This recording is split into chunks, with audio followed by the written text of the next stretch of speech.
નમસ્કાર. સખી સહી યુટ્યુબ ચેનલમાં હું બેલા સાપરિયા આપ સૌનું હાર્દિક સ્વાગત કરું છું.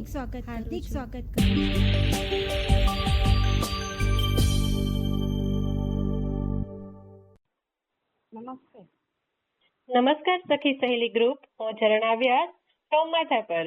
આજે આપણે સમક્ષ એક એવા વ્યક્તિ પર આપણી સાથે છે કે જે સમાજ માટે, દેશ માટે અને મહિલાઓ માટે કાર્ય કરી રહ્યા છે, એવા શ્રી સંધ્યાબેન ટીપરે. તો સંધ્યાબેન ટીપરે, અમારા સખી સહેલી ગ્રુપમાં તમારું ભાવભર્યું સ્વાગત છે. નમસ્તે. હેલો સંધ્યા દીદી. નમસ્તે. હા, સંભળાયું? હા, અવાજ બરાબર આવે છે. તો સંધ્યા દીદી, આપ રાષ્ટ્ર સેવિકા સમિતિમાં પ્રચારિકા તરીકે કાર્ય કરી રહ્યા છો. જી. તો તમારો સંક્ષિપ્તમાં પરિચય અમારી બહેનોને આપશો? મારું નામ સંધ્યા ટીપરે, રાષ્ટ્ર સેવિકા સમિતિ એનું 1990 થી પૂર્ણ સમય કામ કરી રહી છું. પૂર્ણ સમય એટલે કે ઘર પરિવારનો પરિઘ મોટો કર્યો છે. સંપૂર્ણ રાષ્ટ્ર માટે મારા સમયનું યોગદાન આપેલું છે, એમાં હું પરિચય છે. તો અત્યારે તમારી શું જવાબદારી છે? તમે એક પ્રચારિકા તો છો, પણ મને ખ્યાલ છે ત્યાં સુધી તમારી અખિલ ભારતીય પણ જવાબદારી છે. આપણે રાષ્ટ્ર સેવિકા સમિતિના માધ્યમથી સંપૂર્ણ દેશની અંદર લગભગ 850 સેવા કાર્યો ચાલે છે, અલગ અલગ પ્રકારના. એ સેવા કાર્યોની જવાબદારી મારા ઉપર છે. અને રાષ્ટ્ર સેવિકા સમિતિના 52 પ્રતિષ્ઠાનો એટલે ટ્રસ્ટ છે, એ ટ્રસ્ટની પણ મારી જવાબદારી છે. એટલે કે અખિલ ભારતીય સેવા પ્રમુખની મારી જવાબદારી છે. શું વાત છે દીદી. તો મારા મનમાં એક પ્રશ્ન છે. જ્યારે હું શાખામાં આવતી ત્યારે બહેનોમાં અને બાળકોમાં ખૂબ પરિવર્તન જોવા મળતું. તો દીદી, અમને એ સમજાવો અમારી બહેનોને, કારણ કે અમારી બહેનો વિઝ્યુઅલી ચેલેન્જ છે. કોઈ ટોટલી બ્લાઇન્ડ છે, કોઈ પાર્શિયલી બ્લાઇન્ડ છે. તો સમાજમાં મહિલા શાખાનું કેટલું મહત્વ હોય છે? પેલા તો શાખા એટલે શું એ થોડું કહી દો. હા, બરાબર છે. હા, શાખા એટલે નિશ્ચિત સમયે નિશ્ચિત સ્થાન પર સુનિયોજિત કરેલા કાર્યક્રમને અનુશાસિત રીતે પૂર્ણ કરવા માટે જ્યાં ભેગા થવાય છે અને એકત્રિત ભારત માતાની આરાધના થાય છે, પ્રાર્થના થાય છે, એને શાખા કહેવાય. એ શાખાના માધ્યમથી વ્યક્તિનું નિર્માણ થાય છે. એ શાખાથી વ્યક્તિમાં પરિવર્તન આવે છે, વ્યક્તિથી સમાજ અને સમાજથી રાષ્ટ્ર. આ સુનિશ્ચિત કાર્યક્રમો હોય છે. 1 કલાકનો સમયગાળો હોય છે, નિશ્ચિત સ્થાન હોય છે. એ 1 કલાક દરમિયાન શરીરને સુદૃઢ બનાવવા માટે વ્યાયામ, મનને મજબૂત બનાવવા માટે અલગ અલગ પ્રકારના ગીતો, રાષ્ટ્રભાવ જાગૃત કરવા માટે એ ખૂબ એક મોટો આધાર છે કે રાષ્ટ્રભક્તિના ગીતો ગાવાથી વ્યક્તિમાં એક સ્ફૂર્તિ આવે છે. અને એ માટે રાષ્ટ્રભક્તિના ગીતો આપણી સંસ્કૃતિ અને સભ્યતાને જાણવા માટે દેશને લગતા અલગ અલગ વિષયો પર ચર્ચા, બૌદ્ધિક માર્ગદર્શન એવું 1 કલાક દરમિયાન થાય છે, જેને શાખા કહેવામાં આવે છે. શું વાત છે દીદી. આટલા સરસ કાર્યક્રમો શાખામાં થાય છે અને એમાં વ્યક્તિનો સર્વાંગી વિકાસ થાય છે, શારીરિક, માનસિક અને બૌદ્ધિક. હા. અને સાથે સાથે આપણામાં રાષ્ટ્ર ભાવના જાગી શકે એ માટે ગીતો પણ ગવાય છે. હા દીદી, મને એક ગીત બહુ જ યાદ આવે છે કે જે ગીત ગાવાથી મારી બેબી છે નાની, એ આમ એનામાં એક કહેતા ને કે પેલા રડતી ને તો એની સામે હું ગાતી, હમ કરે રાષ્ટ્ર આરાધન, હમ કરે રાષ્ટ્ર આરાધન. બરાબર. તો દીદી બહેનો છે, મારા મનમાં એ પ્રશ્ન થાય છે કે શું વિઝ્યુઅલી ચેલેન્જ બહેનો શાખામાં આવી શકે? બિલકુલ. કોઈ પણ વ્યક્તિ હોય એ પોતાનું ઘડતર એ તો કરતી જ હોય છે, પોતાનું ઘડતર થતું જ હોય છે. આપણું કોઈ પણ કામ કરવા માટે આપણું મન મક્કમ જોઈએ. હા. એ મન મક્કમ હોય પરંતુ શરીર સાથ ના આપતું હોય તો પણ ના ચાલે. એટલે શરીર સુદૃઢ જોઈએ. શરીર સુદૃઢ છે, મન મક્કમ છે, પરંતુ વિચાર જો બરાબર ન હોય, બુદ્ધિ જો બરાબર ન ચાલતી હોય, આપણે જેને સાદી ભાષામાં કહીએ તો બુદ્ધિ બેર મારી ગઈ હોય તો કઈ કામ ના હોય. બરાબર છે. હા, એટલે શરીર, મન, બુદ્ધિ અને આત્મા આ ચારેયને એક સૂત્રતામાં લાવવાનું કામ એ શાખા દ્વારા થાય છે અને એની અંદર દરેક વ્યક્તિ આવી શકે, દરેક વ્યક્તિ આ કામ કરી શકે. એમાં કોઈ ન કરી શકે એવું છે જ નહીં. સરસ. તો અમારા બહેનોને તો ખૂબ ઉપયોગી થશે. બિલકુલ બિલકુલ. અને એમનામાં તો આત્મવિશ્વાસ જાગશે. તો આ પ્રકારના બહેનોની અંદર આત્મવિશ્વાસ હોય જ છે. એ લોકોને હાજી એ લોકોની આત્મા અંદરની જે આંખો છે ને એ ખુલ્લી હોય છે. બાકી બધા દેખીતા પણ આંધળા છે.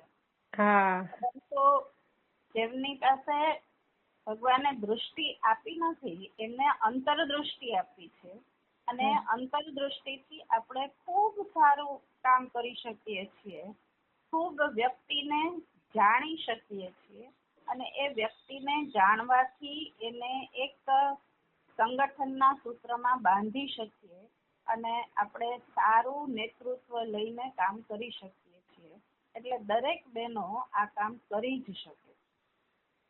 હા, તમે તો ખૂબ સરસ અને મજાની વાત કરી દીધી.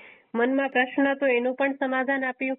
તો હું એશ્યોર તમને કહેવાય કે શ્યોરિટી આપું છું કે અમારી બહેનોમાં તો આત્મવિશ્વાસ તો છે જ, પણ સંગઠિત થઈને રાષ્ટ્ર ભાવના જગાડી રાષ્ટ્ર અને સમાજ ઉપયોગી કાર્ય કરવા માટે દરેક બેન આગળ આવશે જ.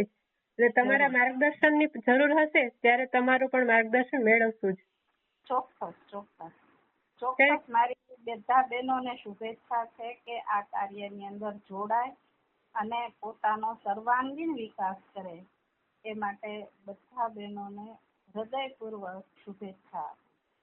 કારણ કે દીદી અમારા ગ્રુપમાં આખા ગુજરાતમાંથી અલગ અલગ ગામથી ઘણી 150 જેટલા બહેનો આવેલા છે, રહેલા છે.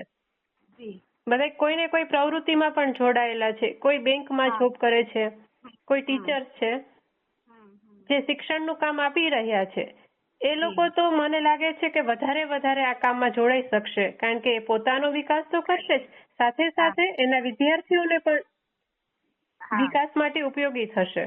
બિલકુલ. પોતાના વિદ્યાર્થીઓને એક નવી દ્રષ્ટિ મળે, નવું માર્ગદર્શન મળે કે આપણે જે કંઈ ભણી રહ્યા છીએ એ કોઈનું ગુલામ બનવા માટે નહીં, પરંતુ આપણા જ્ઞાનમાં વધારો કરીને આ રાષ્ટ્રની ઉન્નતિ માટે આપણે ભણી રહ્યા છીએ એવું માર્ગદર્શન શિક્ષકો તો ચોક્કસ આપી શકશે, યોગ્ય દિશા આપી શકશે. વાહ દીદી, તમે તો ખૂબ આમ કહેવાય કે અંતિમ જ્ઞાન આપી દીધું કે આપણે કોઈની ગુલામી માટે નથી નોલેજ મેળવતા, આપણું જ્ઞાન આપણા રાષ્ટ્રની પ્રગતિ માટે કરી રહ્યા છીએ. વાહ, બહુ જ મજા પડી. દરેક માતા જે શિક્ષક નથી પણ માતા તો છે જ, એમના બાળકને શિક્ષક છે, એમને પણ આ ખૂબ ઉપયોગી થશે. બિલકુલ બિલકુલ. એક માતા 100 શિક્ષક બરાબર હોય છે. બરાબર છે. માતા જે શિક્ષણ આપે છે એ જ સર્વશ્રેષ્ઠ શિક્ષણ છે અને એ શિક્ષણના પાયા ઉપર જ આખો સમાજ ઉભો રહે છે. તો એ આપણે એક ગુજરાતીમાં કહેવત છે ને કે પુત્રના પગ પારણામાં. એટલે એ પારણાથી જ એને ગળથુથીમાં આપણે જે પાયું હશે ને તો એ જ એ ભવિષ્યમાં કામમાં આવશે. બરાબર છે. એનું માટે શ્રેષ્ઠ ઉદાહરણ આપણા શાખાના જ જે છે હા 3 આદર્શ, એમાંનું એક જીજા માતા. હાજી, સીતા માતા એક આપણા માટે એના માટે આદર્શ છે કે સીતા માતાએ એક ઉદાહરણ નાનું આપું કે સીતા માતાએ શિવાજી મહારાજને આ રાષ્ટ્રના ઉત્કર્ષ માટે, એના ઉન્નતિ માટે સુસંસ્કારિત કર્યા, સુદૃઢ બનાવ્યા. એક વખત શિવાજી મહારાજ નાના હતા, બધા મિત્રોની સાથે રમતા હતા. હા. ચોર પોલીસની રમત રમતા હતા. સીતા માતા જોઈ રહ્યા હતા ઝરૂખામાંથી, એમને શિવાજીને બોલાવ્યા અને એક તમાચો ઠોકી દીધો. ઓહો. શિવાજી મહારાજ વિનમ્ર હતા એટલે નમ્રતાથી પૂછ્યું કે માતા મારી કઈ ભૂલ થઈ. એમને ખ્યાલ હતો કે આવું ત્યારે જ બને જ્યારે મારાથી ભૂલ થઈ હોય. અત્યારે બાળકોની જેમ છણકો નહીં કરે કે મારી કઈક ભૂલ થઈ હશે. એટલે માએ કીધું કે તમે હમણાં શું કરી રહ્યા હતા? કે અમે તો ચોર પોલીસની રમત રમતા હતા. કે એમાં શું થયું? તો કે એમાં હું હારી ગયો. એટલે કે તમારે તો સપનામાં પણ હારવાનું નથી. શું વાત છે? એટલે શિવાજી મહારાજ કે તો પણ મારા મિત્રો હતા. તો કે જ્યારે આ હિન્દુ રાષ્ટ્રને આપણે જાગૃત કરવાનું છે, આ હિન્દુ રાષ્ટ્રની સ્થાપના કરવાની છે, ત્યારે બધા તમારા મિત્ર જ હશે, બધા તમારા સગા જ હશે. તો શું તમે બધાને પાસે હાર જ મેળવતા રહેશો? એટલે માં આ પાયાના સંસ્કાર આપનારી છે. એકદમ સાચી વાત. થશે તો સમાજ જાગૃત થશે, અને સમાજ જાગૃત થશે તો રાષ્ટ્ર જાગૃત થશે. અને એક માં ધારી લે કે એમનું સંતાન ક્યારેય પણ કોઈનાથી પણ ન હારે, પરિસ્થિતિ પણથી ન હારે કે સામેના શત્રુથી પણ ન હારે, તો એનું બાળક 100% વિજયી બને છે. બિલકુલ. એ ગર્ભથી સંસ્કાર આપવાની નો વિષય છે. મારે કેવું બાળક નિર્માણ કરવાનું છે એ માં નક્કી કરે, અને એવું બાળક એ નિર્માણ કરી શકે છે, એવા બાળકને જન્મ આપે છે. તો એની પાસે તો ખૂબ મોટું ભાથું છે, અને એ જ તો સૌથી મોટી નિર્માણ કરતી છે. અને એટલે જ તો રાષ્ટ્રની આધારશિલા કીધી છે સ્ત્રીને, કે આધાર જો સારો હોય તો જ ભવિષ્ય સારું થવાનું છે. સ્ત્રી એ તો રાષ્ટ્રની આધારશિલા છે. એકદમ મહત્વની વાત દીદી તમે કહી. તો દીદી, આ મહિલા શાખામાં બહેનો આવી શકે એ તમે વાત જણાવી, પ્લસ એમાં તમે એ પણ ઉમેર્યું કે ક્યાં ક્યાં કાર્યક્રમો થાય છે જેમાં મહિલાઓનું, બહેનોનું શારીરિક, માનસિક, બૌદ્ધિક વિકાસ થાય છે. તો દીદી મને યાદ આવે છે, આ વિકાસમાં વધારો કરવા આપણે એક વર્ગનું આયોજન રાખતા દર વર્ષે. તો અમારી બહેનોને વર્ગ વિશે, વર્ગમાં કેટલી ઉંમરના બહેનો આવી શકે અને એમાં કયા કાર્યક્રમો હોય છે એની માહિતી આપશો? જી જરૂર. શાખાની અંદર તો આપણે 3 વર્ષથી લઈને 100 વર્ષ સુધીના બધા જ આવી શકે છે. આ શાખા નિયમિત હોય છે, પરંતુ રોજ નથી હોતી. બહેનોની થોડીક મર્યાદાઓ હોય છે, એના કારણે સમયના અભાવે એ લોકો રોજ નથી મળી શકતા, અને રોજ મળે તો પણ 1 કલાક માટે મળી શકે. બરાબર. પરંતુ આપણે એમને જે ઘડતર, સુદૃઢ ઘડતર કરવાનું છે, દ્રઢીકરણ વિચારોનું કરવાનું છે, તો એના માટે સાતત્ય આવશ્યક છે. અને એ સાતત્ય સહજીવનથી પ્રાપ્ત થાય છે. અને માટે અલગ અલગ પ્રકારના શિબિરો અને વર્ગોનું આયોજન થાય છે. બાલ શિબિરો પણ થાય છે. એમાં 5 વર્ષથી લઈને 11 વર્ષ સુધીના બાળકો આવી શકે. એ લોકોની માટે સવારથી સાંજનું કે 3 કલાકનું, 5 કલાકનું, આવું નાના નાના શિબિરોના માધ્યમથી બાળકોને સુસંસ્કારિત કરવામાં આવે. 13 વર્ષથી ઉપરના બહેનો માટે 15 દિવસનો પ્રશિક્ષણ વર્ગ હોય છે, જેની અંદર સાતત્યથી પ્રશિક્ષણ અપાય છે. એમાં શારીરિક, માનસિક, બૌદ્ધિક દરેક પ્રકારનો વિકાસ થાય. શારીરિક સુદૃઢતા વધે, આત્મવિશ્વાસ વધે, આપણે આપણો સામનો કરવા માટે તૈયાર થઈએ. એટલે શસ્ત્ર અને શસ્ત્ર વગર પણ આપણે સામનો કેવી રીતે કરી શકીએ એનું પ્રશિક્ષણ આપણને એમાં આપવામાં આવે છે. તેની અંદર એમ કહેવાય કે દંડ એટલે લાઠીના દાવ, પછી નિયુદ્ધ એટલે કરાટે, આ બંને વસ્તુથી આપણે આપણું રક્ષણ કરી શકીએ છીએ અને એવું પ્રશિક્ષણ આપણે બહેનોને આપીએ છીએ. યોગાસનથી સંપૂર્ણ શરીરને વ્યાયામ મળે અને શરીર મજબૂત બને. એ જ રીતે અલગ અલગ વિષયો પર માર્ગદર્શન હોય છે અને રમતો હોય છે. રમતથી વ્યક્તિની વિજુગીષા વૃત્તિ, વિજય મેળવવાની જે ઈચ્છા શક્તિ હોય છે એ સારી બને છે. એટલે અલગ અલગ પ્રકારની માનસિક રમતો, દોડાદોડીની રમતો, આવા અલગ અલગ પ્રકારના રમતોના માધ્યમથી વ્યક્તિનું ઘડતર કરવામાં આવે છે. એટલે ખૂબ રમતો શીખવા મળે, ગીતો શીખવા મળે અને 15 દિવસ સાથે રહીએ ત્યારે આપણને એકબીજાની સાથે કંઈક છોડવું, કંઈક જોડવું. આ વિચાર છે આપણો. એ બહુ મહત્વની વસ્તુ છે. હા, ઘરની અંદર તો આપણે આજની વ્યવસ્થા પ્રમાણે વિચાર કરીએ તો દરેક જણ માટે અલગ બાથરૂમ હોય ને અલગ રૂમ હોય ને એવું બધું અલગ હોય છે. પણ ત્યાં તો 15 દિવસ સાથે રહેવાનું છે. ત્યાં ગાદલું નથી મળવાનું, ત્યાં તો શેતરંજી પાથરીને સૂઈ જવું પડે. અને દિવસની જે દોડધામ અને જે દિનચર્યા હોય છે, સવારે 5 વાગ્યાથી લઈને રાત્રે 10 વાગ્યા સુધીની, એ દિનચર્યાની અંદર તમે એટલા થાકી જાઓ ને કે જ્યાં પડો ત્યાં સુઈ જાઓ. તમને યાદ કરે કે ગાદલું પાથર્યું છે કે શેતરંજી પાથરી છે કે કઈ નથી. એ જ રીતે ખાવામાં પણ ઘરે આપણે નખરા કરતા હોય કે મને આ ન ભાવે, મને પેલું ન ભાવે, મને રીંગણાનું શાક નથી ભાવતું. પણ ત્યાં તો બધું અનુશાસન છે. બધાની સાથે રહીને બધાની માટે જે છે આપણી માટે છે. એટલે ખાવાનું પણ બધું ખાતા શીખીએ, બધાની સાથે રહેતા શીખીએ, સમયનું નિયોજન કરતા શીખીએ કે 10 મિનિટની અંદર નાહવાનું, કપડાં ધોવાના, આપણને આપેલું કામ પણ આપણે પૂરું કરવાનું. એટલે આખો સમય બીતતા આપણી દિનચર્યા કેટલી સરસ બને છે અને એનાથી આપણને ધ્યાનમાં આવે કે રોજ આપણે કેટલા સમયનો બગાડ કરીએ છીએ એ એમાંથી આપણને જાણવા મળે છે અને એક વ્યક્તિનું સારું ઘડતર થાય છે. એ માટે આ 15 દિવસનું પ્રશિક્ષણ હોય છે. દર વર્ષે ઉનાળાની અંદર થતું હોય છે. દિવાળીની રજાઓમાં જ્યાં પણ સંભવ હોય ત્યાં 10 દિવસના, 5 દિવસના નાના શિબિરોનું પણ આયોજન થતું હોય છે.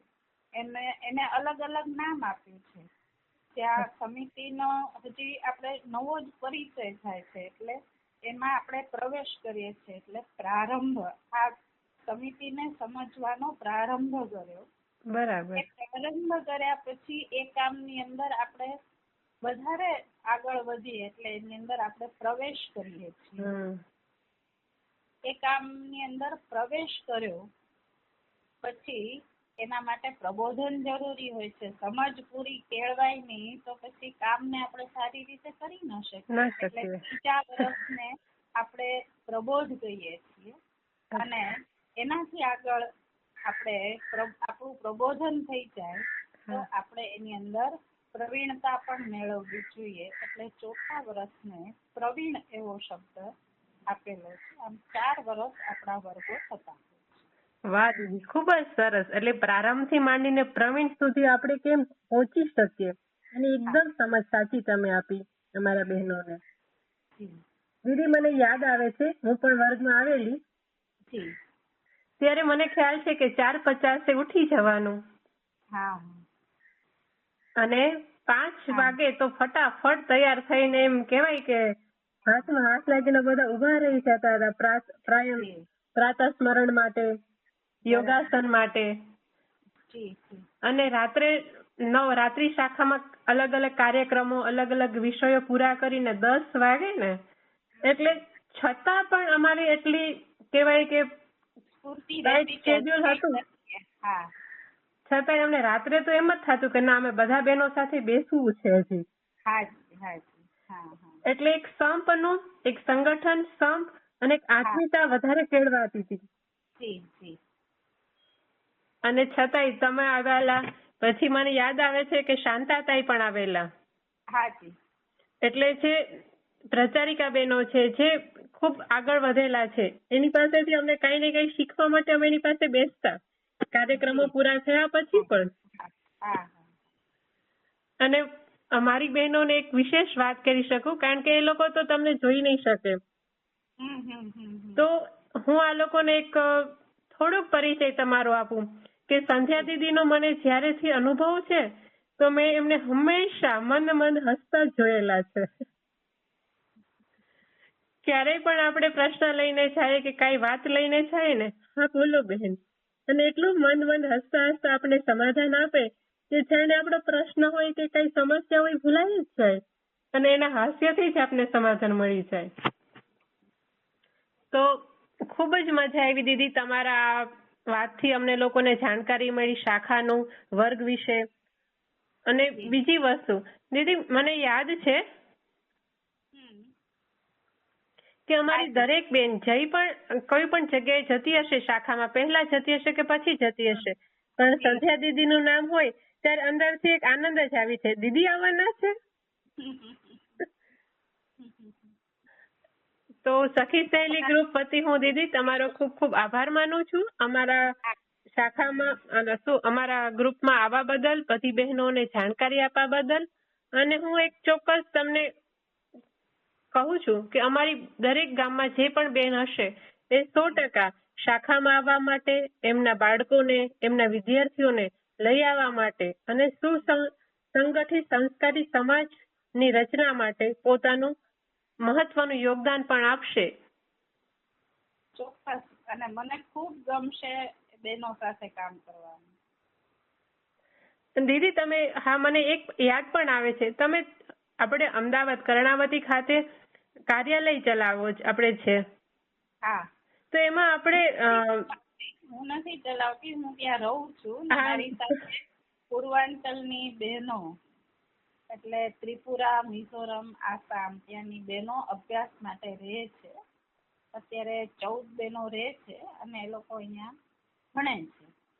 અલગ અલગ કક્ષામાં છે, સ્કૂલ થી લઈને કોલેજ સુધી છે બધી બહેનો અભ્યાસ. હા, આપણું શાખા દ્વારા ત્યાં કાર્યાલયમાં બહેનોને અભ્યાસ માટે રહેવાનું પણ એક તમે આપણે વ્યવસ્થા આપો છો. એટલે એ પણ ખૂબ મહત્વનું કાર્ય છે કે બહેનોને શિક્ષણ આપી અને એમને સક્ષમ બનાવી.